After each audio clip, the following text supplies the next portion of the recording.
Me llamo Mateo. Nunca conocía al hombre que vendió su alma, pero crecí con su sombra en la casa, como si fuese una habitación más, siempre fría, siempre cerrada. Me contaron la historia al calor de una estufa que ya no calienta, en una cocina donde la mesa sostiene más recuerdos que comida. La historia era un murmullo al principio, algo que se decía para explicar por qué éramos pobres ahora, por qué los vecinos apartaban la mirada cuando pasábamos, por qué en la noche algo parecía raspar los timbres de la casa.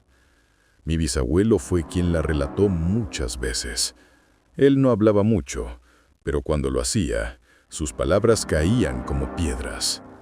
No criamos gallos desde entonces, decía. Yo entonces era un chico y esas palabras me parecían una superstición barata. Con el tiempo entendí que no era superstición, era un contrato con la vida y con la muerte. Todo empezó, según me contó mi bisabuelo un día que no encontraban en casa nada para comer, un hombre delgado y elegante que apareció al mediodía, cuando el sol golpea fuerte y la gente trabaja. El tipo llegó con botas limpias, con un sombrero ancho y con la voz de quien visto muchas estaciones. Traía en las manos una muñeca de cera, dicen, o tal vez eso solo fue una forma de describir cómo brillaban sus dedos. Le ofreció al hombre de la casa, mi tatarabuelo, una alianza simple y elegante, prosperidad, a cambio de un precio que parecía eterno y vago. Tendrás todo lo que quieras, prometió el hombre. Tierra que siempre provea, lluvia en los días secos, pan en la mesa, salud en los huesos. A cambio, agregó, reclamaré tu alma cuando cante el último gallo de tu casa. El campesino aceptó. Firmó con la mano que labraba la tierra, con la espalda torcida y la garganta reseca. No vio maldad en aquellos ojos que, bajo la claridad del mediodía, le parecieron fiables. No imaginó las trampas de las palabras. Esa misma tarde, la suerte cambió. Donde antes la tierra estaba quebrada, brotó verde como si alguien la hubiera regado por dentro. Llegaron animales, llegaron clientes, llegó dinero que ya no sabía dónde guardar. La gente del pueblo miraba con recelo y envidia.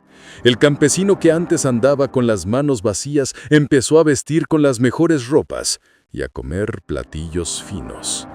Contaba su dinero mientras presumía su riqueza a los vecinos. Y cuando la gente se preguntaba cómo había ocurrido el milagro, respondía con una risa seca y cambiaba de tema. Pero la frase del trato no dejaba de sonar en su cabeza. Cuando cante el último gallo de tu casa. El campesino tomó una decisión que le pareció sensata y decisiva. Mató a cada uno de sus gallos.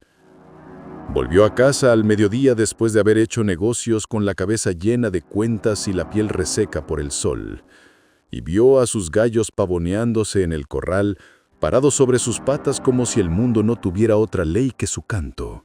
Sin dudarlo, agarró una hoz y se puso a hacer lo que la desesperación le ordenaba.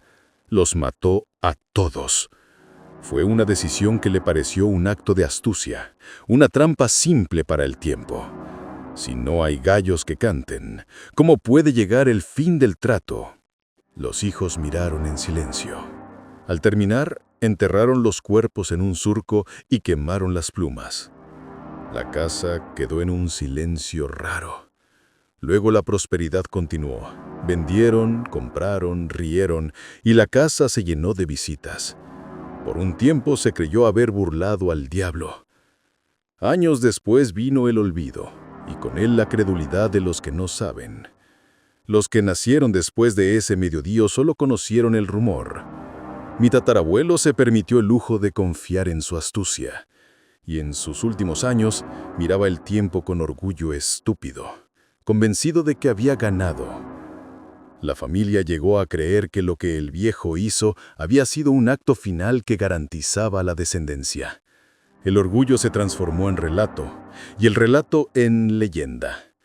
La historia comenzó a ser contada con una mezcla de admiración y vergüenza al mismo tiempo.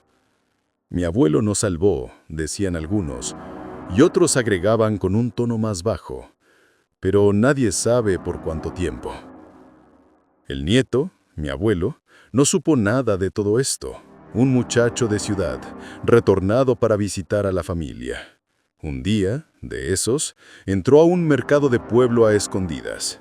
Ahí, entre comerciantes y frutas, vio un puesto donde vendían huevos de gallina. El hombre que lo vendía no parecía especialista, y el nieto, que amaba el misterio y las criaturas pequeñas, sintió por impulso una ternura que lo hizo pagar por uno y guardarlo en su bolsillo como si fuese una moneda. Lo llevó a la casa en secreto porque quería sorprender a su madre con pollos para la chacra, porque pensó que un gallito podría traer ruido, y el ruido es una forma de compañía. Lo puso en una caja con paja, lo calentó con las manos algunas noches y lo guardó en el cuarto de huéspedes, ese cuarto que siempre olía a jabón viejo y cuyas cortinas nunca se cerraban. Ahí lo alimentó con paciencia sin ser descubierto. Lo llamaron Piquín, por cariñoso. Piquín brotó del huevo sano y fuerte. El nieto lo alimentó con maíz remojado y por las noches le cantaba canciones. Nadie sabía. Lo hacía a escondidas porque en la casa se respiraba todavía el acto de la última matanza de gallos, y la prohibición tácita pesaba en el aire. No críen gallos. Para él, Piquín era un amigo clandestino, un pulgar cálido en la oscuridad de la casa. Lo cuidó en secreto hasta que el animal fue lo bastante grande para andar fuera del cuarto y dormir sobre cajas viejas en el granero. La ternura fue un delirio que no preguntó por el pasado. Una madrugada, a eso de las 5, el solido de Piquín atravesó la amortiguada puerta del granero y llegó hasta la cama del viejo que dormía con la frente marcada por las horas. Fue un canto claro, un canto pequeño, un canto que no tenía intención maligna ninguna. Apenas ese canto ocurrió, la casa inició su juicio. El viejo abrió los ojos. «Es él, el último gallo de la casa ha cantado», dijo. El nieto, que no sabía del trato, de la cláusula ni del mediodía en el que las palabras del diablo habían sido talladas, se puso pálido. Los hijos y nietos se despertaron con miedo y con una intuición primitiva, de que algo comenzaba y que no era su culpa, pero igual habría que pagar. Esa mañana el viejo se paró, negó con la cabeza y fue a la cocina como si fuese a lavarse la cara. Volvió a la pieza y se dejó caer, sin ruido, con la expresión de quien ha visto ya la tarde. Entró a su habitación con la mirada fija en el techo y empezó a gritar como si se estuviera desgarrando por dentro. Nadie pudo entrar a la habitación. La puerta no abría con nada. De la habitación solo salían los gritos del viejo pidiendo ayuda mientras decía que se quemaba. De pronto todo paró y la puerta se abrió sola. No había nadie y en su cama solo dejaron una hoja de papel que decía «Trato cerrado». Desde aquel día, nuestra suerte comenzó a perderse. La prosperidad que había llegado después del trato se escurrió entre las manos. Los campos se secaron en parcelas que antes daban de sobra, y los clientes que antes llegaban con carretas llenas dejaron de venir. Lo que fue abundancia se volvió recuerdo. Las habitaciones se vaciaron. La radio no sonó más con frecuencia. La gente empezó a decir, sin mirarse a los ojos, que la maldición se había cobrado lo que quería, que la casa devolvería en pobreza lo que recibió en oro. Vivimos un tiempo en que la mesa sostuvo más silencio que pan. Los hijos se fueron, unos buscando trabajo, otros huyendo del nombre, y la casa quedó con menos integrantes. En el pueblo la gente hablaba bajito. Ellos lo tuvieron todo, pero ya no, decían. La frase era un cuchillo con varios filos. Por un lado admiraba la caída, porque el mundo gusta de ver caer al que subió. Así fue como la familia pasó de tener todo a ser un recuerdo de lo que fue. Yo crecí en esa casa que ya olía a miseria. Aprendí a contar de otra forma, no en monedas, sino en trozos de pan.